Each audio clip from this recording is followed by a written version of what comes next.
네, 11시 시간 터닝포인트 출발하겠습니다. 엔비디아가 실적을 공개하고 나면 시장의 방향성을 뚜렷하게 잡아갈 줄 알았는데 그게 아니었습니다. 오늘도 양 지수는 보합권 내에서 등락을 반복하고 있고 코스피는 파란불, 코스닥만 지금 강보합권으로 847선 지나가고 있습니다. 수급 보시면 오늘 외국인이 그래도 양시장에 계속 들어오긴 하는데 매수폭이 그렇게 크진 않고요. 기관이 1,700억 원대 매도, 그리고 코스닥에서도 180억 원 정도 매도 발생하고 있습니다. 다만 선물시장에선 분위기가 좀 다른데 외국인이 4천억 원 넘게 선물에선 팔자, 그리고 기관은 3천억 원 넘게 사자입니다. 자, 오늘도 역시나 주도 섹터가 없고 또 신재생이 좀 강하게 테마로 형성이 되면서 그쪽으로 수급 많이 몰리고 있습니다.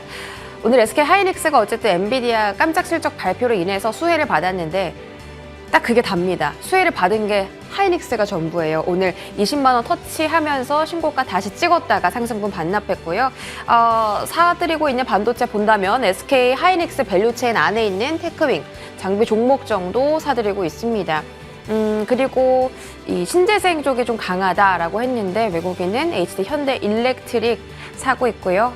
구리 가격 수혜받은 풍산도 담고 있습니다. 자, 어떤 종목을 또 파는지도 보도록 하겠습니다. 외국인들 보면 어제 오후장에 갑자기 중국이 수입차에 관세를 부과하겠다라는 이야기와 함께 현대차가 막 급등을 했었는데 어젠 사더니 오늘 또 하루 만에 팔고요. 반도체 종목들 많이 팝니다. 한미반도체, 삼성전자, YC, 이수, 페타시스 이렇게 좀 팔고 있고 그동안 많이 매집했던 KB금융도 오늘은 매도를 좀 보이고 있네요. 그런데 또 굉장히 재밌는 게 기관들은 외국인이 순매도하는 종목들을 다 사고 있습니다. 자, 기관 순매수 볼까요? 기관들은 이수, 페타시스 제일 많이 사고 있고 그다음에 한미 반도체도 사고 있고, 그러니까 외국인이 파는 종목을 YC도 사고 있네요. 기관이 좀 오늘 반도체 위주로 많이 담고 있고요. 신재생 쪽도 오늘 기관이 좀 담습니다. CS 윈드, SK 오션플랜트. 오늘은 수소, 해상풍력, 원전, 전력 설비 너나 할 것 없이 그 안에서 좀 강하게 움직이는 종목들이 있는데 과연 이 종목들 기관 따라 사도 괜찮을까? 단기 관점으로 접근해야 될지 체크를 받아보겠습니다. 자, 우리 개인 투자자들은 어떤 종목들 가장 관심이 있을까요? 하이닉스가 자리에 있네요. 아무래도 엔비디아 훈풍 때문에 하이닉스가 있는데 이 반도체가 지금 또 금리 장기화 논란 때문에 또 이렇게 편하게 가지는 못하고 있는 것 같습니다. 과연 포커스를 어디다 두고 전략을 세워야 될지 고민해봐야 될 것 같고요. 오늘 상장은 노브랜드 역시나 개인 투자자들 관심 많습니다. 삼성전자, SK이터닉스, 하나솔루션, 머트리얼즈, 한미반도체 이렇게 좀 반도체 아니면 에너지 이렇게 좀 갈림길이 확 나눠 있는 것 같습니다. 자, 신재생 에너지 관련주들 스탁 보시면 한선 엔지니어링이 이제 천연가스 관련주로 최근에 바닥에서부터 많이 급등하는 종목인데 장중에 20%까지 슈팅 나왔다가 지금은 약간 상승분을 반납한 흐름이고요. 대명 에너지. 좀 작은 종목이긴 한데 같이 이제 하나솔루션이랑 집중을 받고 있습니다. CS 윈드도 정말 하락세를 좀 길게 겪었던 종목인데 오늘 두 자릿대 상승 나와주고 있고요. 조선 기자재 종목들도 보입니다. 이게 해상풍력이랑 묶이면서 오션플랜트, 태웅, 한국선제 이런 종목들도 오늘 또 잘 가고 있고요. 과연 어떤 섹터가 살아남을지 그 섹터에 우리는 접근해봐도 괜찮은지 오늘 자세하게 알아보도록 하겠습니다. 지금 출발하시죠.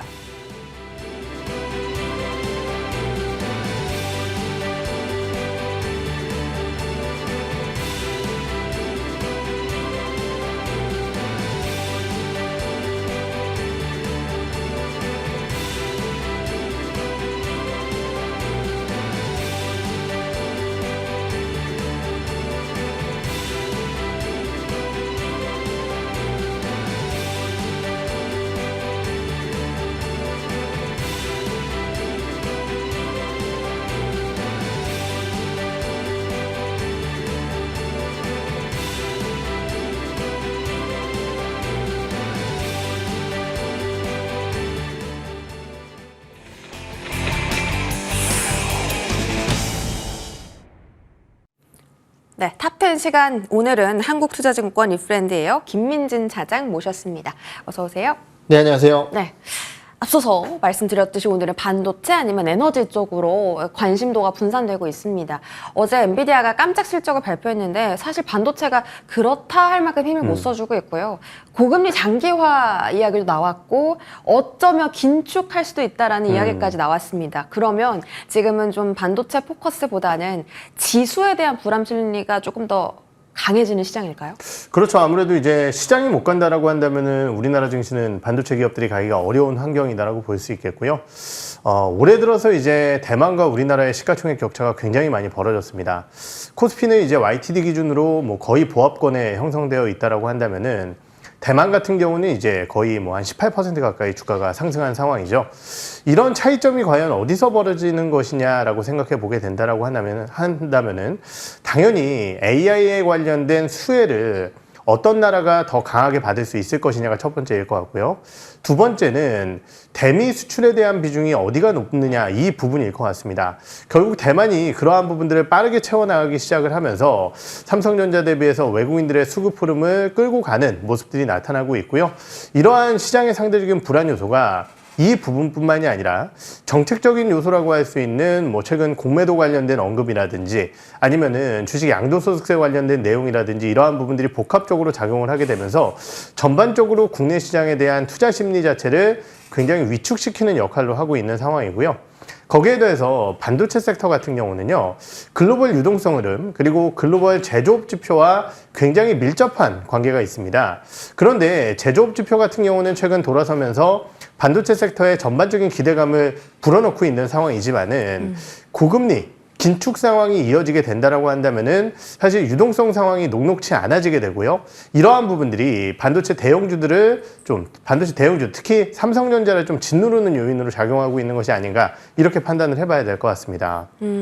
어쨌든 지금 지수에 대한 불안감이 조금 더 지배적인 시장이라고 하셨고 지수가 잘 가려면 주도 섹터가 하나 있어야 되잖아요. 시가총액의 큰 쪽으로 뭐 반도체도 될 수 있고 바이오 될 수 있고 2차 전지 될 수 있는데 저밸류도 될 수 있다고 피디님도 하시네요. 네.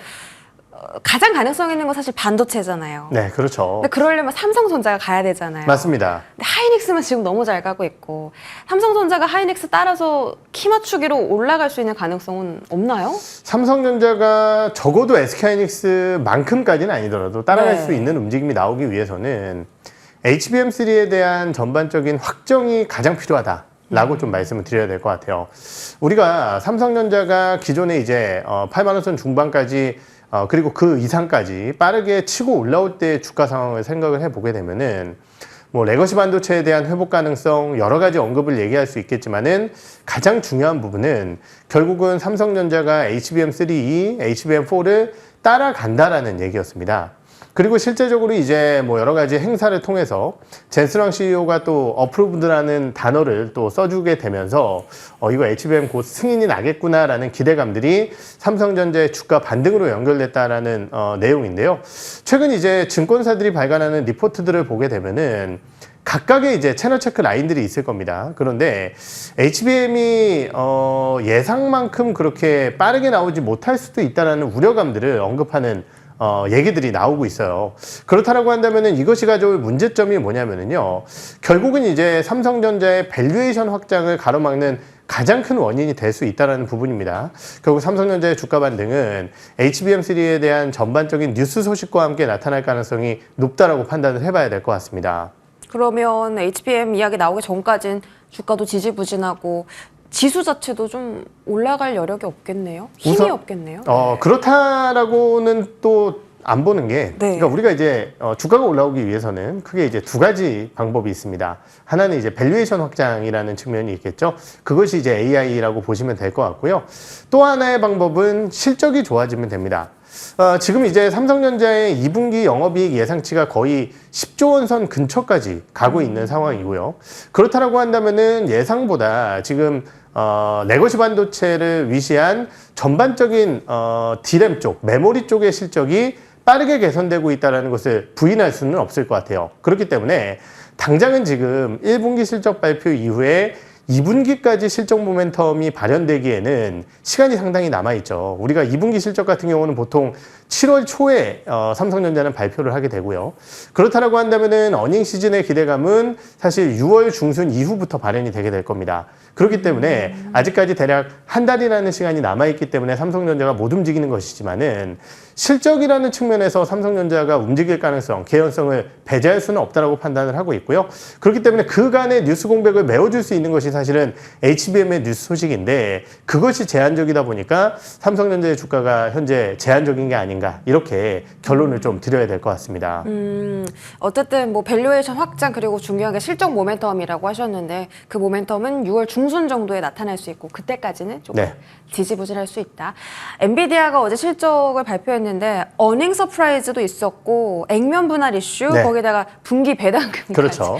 아니 이게 뭐 실적 때문에 저 $1,000 돌파한 건지 다른 또 뭐 이슈 때문에 돌파한 건지 모르겠습니다. 근데 국내 반도체 시장 되게 조용해요. 다 같이 갈 줄 알았는데 이미 좋을 거 알고 주가가 다 반영된 건가요? 우선 이제 아까 제가 이제 서두에 대만과 한국과의 증시 격차에 대해서 좀 말씀을 드렸었던 것 같아요. 그때 이제 가장 큰 부분을 결국은 이제 AI 시장의 성장 수혜를 과연 어떠한 기업이 가장 빠르게 받아갈 수 있을 것이냐에 대한 언급을 드렸었던 것 같은데요.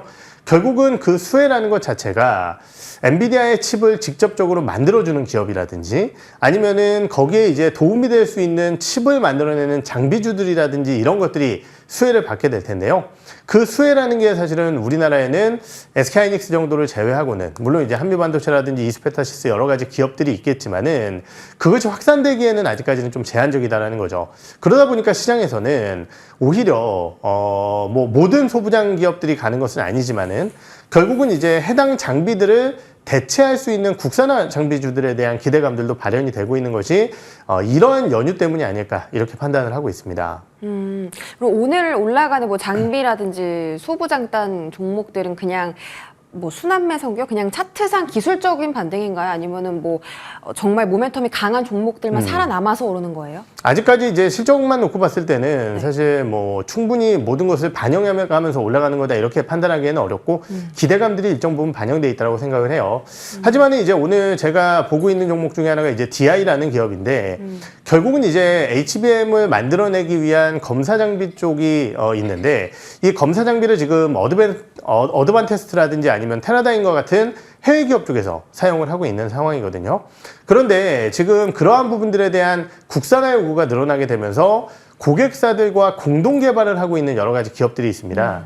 그런 반도체 장비 기업들 같은 경우는 그래도 여러 가지 이제 테스트 이후에 양산 납품 가능성까지 고려를 해봤을 때 어느 정도 실적 회복과 중장기 모멘텀을 좀 다 가지고 있지 않을까 이렇게 판단을 해봐야 될 것 같습니다. 네, DI라는 종목에 대한 힌트도 들어봤고 SK하이닉스가 오늘 20만 원 돌파하면서 네. 처음으로 이제 20만 원 돌파했어요. 그렇죠. 신고가 갔는데 어디까지 더 올라갈 수 있을까 궁금해요. 결국은 지금 거의 HBM 시장에서 독점적인 위치에 있잖아요. 네. 사실 이제 제가 예전에 한번 나와서 농담 삼아 네. SK하이닉스가 아마 3년 내였던 걸로 제가 기억을 하는데 CEO가 200조 가겠다라고 얘기를 했어요. 시가총액을. 그러면서 그때 이제 당시에 제 기억에 SK하이닉스 시가총액이 90조 원 정도, 95조 원 정도 됐던 걸로 제가 기억을 하는데 SK하이닉스라는 큰 기업 2배? 너무 자신감 있게 얘기하신 거 아닌가 이렇게 생각을 했었는데 오늘 기준자로 지금 시가총액이 아마 145조 원 정도 근처에서 네. 왔다 갔다 하게 될 겁니다. 150조 원이 조금 안 되는 걸로 제가 기억을 하고 있는데요. 그러면은 사실은 30%만 올라오면은 200조 원 갈 수 있다라는 맞아요. 거죠. 근데 이제 이런 것들을 한번 고민을 해봐야 될 것 같습니다. 우리가 이제 과거의 경험칙상으로 반도체 기업들의 특히 이제 삼성전자와 SK하이닉스의 PBR 밸류단의 저항대 혹은 상단이라고 일컬어지는 숫자는요. 삼성전자 같은 경우는 대략 한 1.8배 선, SK하이닉스 같은 경우는 이제 2배 선에서 고점을 찍는 경우가 많았었는데 SK하이닉스 같은 경우는 이미 그 선을 넘어섰거든요. 그러면은 그 선을 넘어선 이유가 뭔가를 생각해 보면은 결국은 굉장히 부담스러운 밸류에이션에도 불구하고 AI 확장이라는 것이 SK하이닉스의 밸류에이션 확장을 이끌고 있다고 보면 될 것 같고요. 밸류에이션의 확장이라는 것은요, 우리가 실적의 확장과는 다르게 예상치를 적용하기가 쉽지가 않습니다. 네. 왜냐하면 실적 같은 경우는 추정치를 구하고 그에 따른 적합한 밸류에이션을 곱해서 그냥 주가를 내면 되는데 적절한 밸류에이션이라는 것은 사실은 동종업계 밸류에이션이 워낙 높은 상황이기 때문에 SK하이닉스가 어디까지 따라갈지 예측을 하기가 쉽지 않다는 거죠.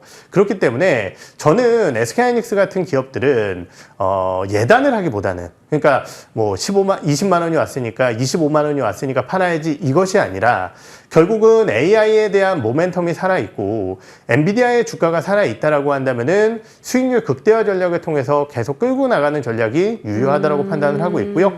다만 나는 뭐 밑에서 너무 든든하게 샀어. 든든하게 수익을 내고 있어라고 하시는 분들이라고 한다면은 조금씩 비중을 줄여나가시는 것도 좋겠지만은 끈은 놓지 않으셨으면 좋겠다. 이렇게 말씀을 드리고 싶습니다. 네. 천장이 없다. 좀 이렇게 들리고요. 이 이슈가 살아있는 한은 계속 끌고 가도 괜찮다. 오늘 외국인 순매수 보니까 테크윈 같은 하이닉스 밸류체인 네. 종목들 좀 사던데 삼성 밸류체인 종목들은 사실 지금 계속 좀 허덕이고 맞아요. 있습니다. 그러면 저가 매수의 기회를 삼아서 삼성 밸류를 보는 게 맞는지 테크윈처럼 고가여도 조금 더 살아있는 종목들을 보는 게 맞는지 궁금한데 어느 쪽을 더 선호하세요? 네, 사실 제가 이제 2주 전에 나와서 네. 삼성전자 얘기를 하고 왔는데 네. 뭐 틀린 건 틀렸다고 얘기를 해야죠. 약간 민망하기도 합니다. 그런데 이제 제가 그때 제 생각은 네. 결국은 HBM3는 나온다라는 생각이었어요. 그리고 삼성전자가 워낙 이제 자신감 있게 12단 HBM3에 대한 얘기를 HBM4까지 얘기를 했기 때문에 결국은 밸류에이션을 따라갈 것이다 라는 생각을 가지고 있었습니다.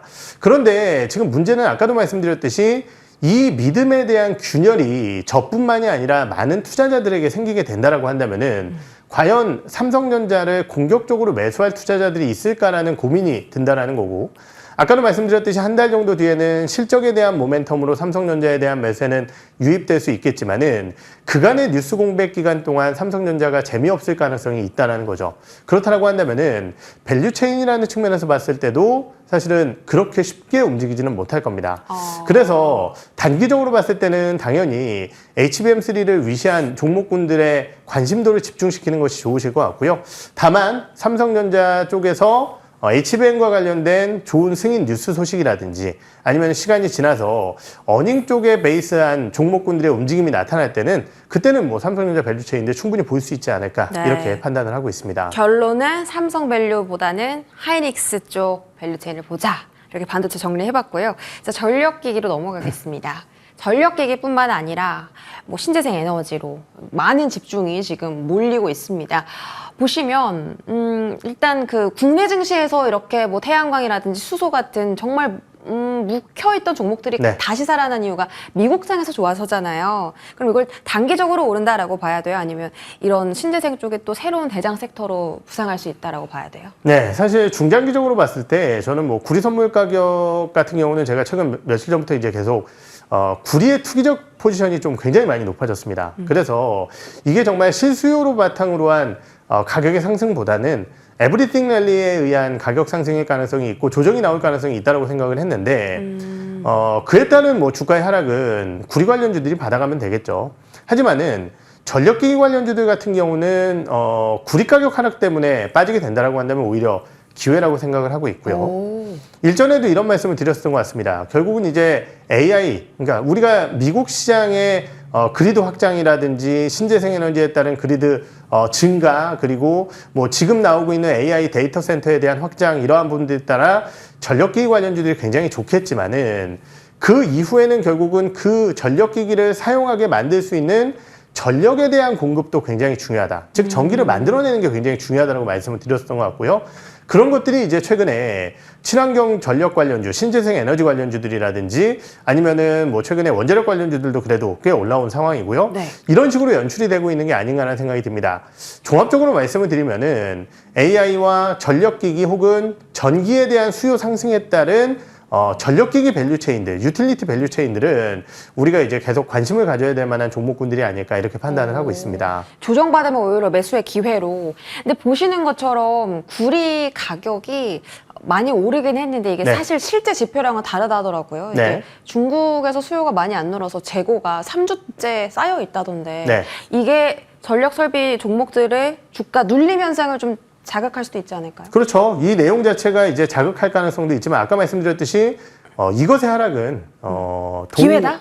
동과 관련된 종목군들. 동. 그러니까 이제 전선이라든지 네. 아니면은 뭐 풍산, 대창, 이구산업 이런 기업들은 동 가격을 보고 주가가 올라왔기 때문에 관련주들 같은 경우는 흔들릴 가능성이 있다고 생각을 하지만은 그것과 별개로 우리가 이제 전력기기와 관련된 밸류체인들이라고 한다면은요 일반적인 유틸리티 관련주들도 있을 수 있고요. 그리고 LS 일렉트릭이나 아니면 효성융공업과 같은 전력기기 관련주들이 있을 수도 있고요. 전선 관련주들도 있을 수 있습니다. 그러한 종합적인 밸류체인 내에서 전선 관련주들이 빠지는 것은 이해하겠지만은 다른 기업들 같은 경우는 이것 때문에 민감하게 반응할 필요는 없다. 저는 그렇게 생각을 하고 있습니다. 별로 그렇게 신경 쓸 문제는 아니다. 그리고 뭐 이 신재생 쪽에서 원전, 수소, 풍력, 해상 집중받는 게 이제 미국에서 네. 중국 관세 매기겠다. 그렇죠. 근데 이게 뭐 태양광 패널만 매기는 게 아니라 네. 전기차도 그렇고 반도체도 한다 했는데 그렇죠. 왜 꼭 여기만 이렇게 강하게 움직이는 거예요? 아무래도 이제 그에 따른 수혜를 가장 크게 받아갈 수 있을 만한 기업이다라고 평가를 하겠죠. 왜냐면 이제 미국 시장 내에서 자동차 관세 부과된다고 해서 우리나라 현대기아차가 미국에서 경쟁하는 기업은 중국이 아닙니다. 일본차, 미국의 로컬 업체들과 경쟁을 하고 있죠. 그리고 이제 다른 산업들도 마찬가지입니다. 하지만 실제적으로 경쟁하는 대표적인 산업이 태양광 쪽이기 때문에 그에 따른 수혜를 더 받아가고 있는 게 아닌가 이렇게 판단을 할 수 있을 것 같고요.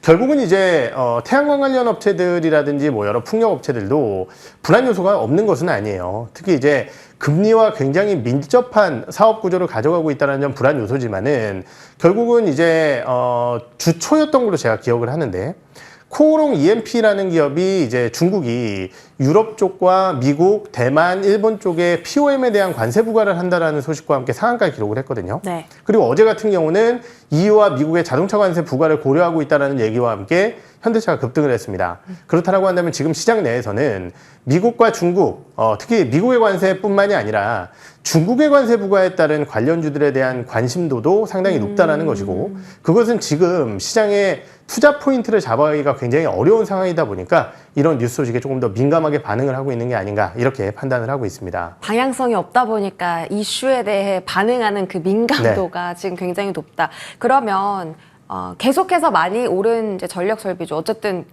떨어질 때 사라고 하셨잖아요. 그걸 네. 사야 되는지 지금 수급도 강하고 이슈도 강하고 이제 시작한 신재생을 보는 게 맞는지 만약에 선택한다면 어떤 쪽으로 투자할까요? 네, 사실 조금 어려운 질문이 될 수도 있을 것 같은데요. 저는 뭐 사실 뭐 두 개를 양분화돼서 이거는 맞고 이거는 틀리다라고 보는 것은 좀 아닌 것 같고요. 네. 내가 이제 펀더멘탈을 좀 중심으로 안정적인 투자를 하시는 분들이라고 한다면은 전력기기 관련주들을 보는 게 좋을 것 같고요.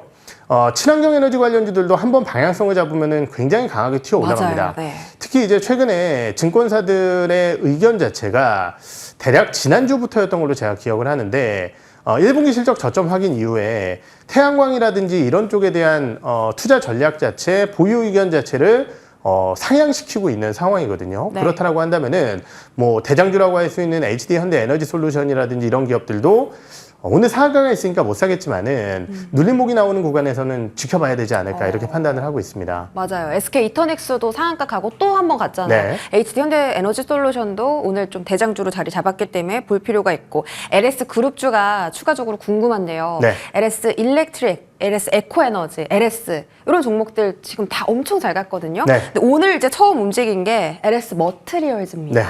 이제 그룹주 안에서 키맞추기 나오면서 요 종목, 이런 종목 좀 투자 접근하면 어때요? 네, 사실 LS가 분명히 이제 최근 나타나고 있는 구리가의 상승 그리고 전력기기에 대한 회복 흐름과 함께 가장 맞닿아 있는 대표적인 전력 관련된 밸류체인을 보유하고 있는 그룹사라는 점에 대해서는 부인할 필요는 없을 것 같습니다. 네. 그런데 이제 LS의 대표적인 실적을 만들어내는 기업을 살펴보게 되면은 LS 전선 그리고 LS 일렉트릭 그리고 이제 비상장사라고 할 수 있는 LS M&M이라고 하는 예전 기준으로는 이제 LS 니코동 재련이라고 하는 동재련사가 있는데요. 두 개의 기업 모두 다 이제 사실 구리 가격에 좀 민감하게 네. LS 전선과 LS M&M 같은 경우는 동 가격에 좀 민감할 수 있다라는 거죠. 그렇기 때문에 사실은 동 가격이 급락할 때는 LS 그룹주들은 오히려 약간은 소외를 받을 수 있다라는 부분이겠고요. 거기에 더해서 LS 일렉트릭 같은 경우도 마찬가지지만은 사실은 냉정하게 얘기해서 현대 일렉트릭이나 이런 기업들보다는 펀더멘탈은 좀 약합니다. 그렇기 때문에 지금 현재 수준에서는 LS 그룹주들은 저 개인적으로는 약간 부담스러운 구간이 아닐까 이렇게 생각을 하고 있습니다. 그룹주 중에서 두산 있거든요. 네. 에너빌리티 퓨어셀 다 강한데 네. 이거는 시간이 없어서 짧게 접근해도 된다 안 된다.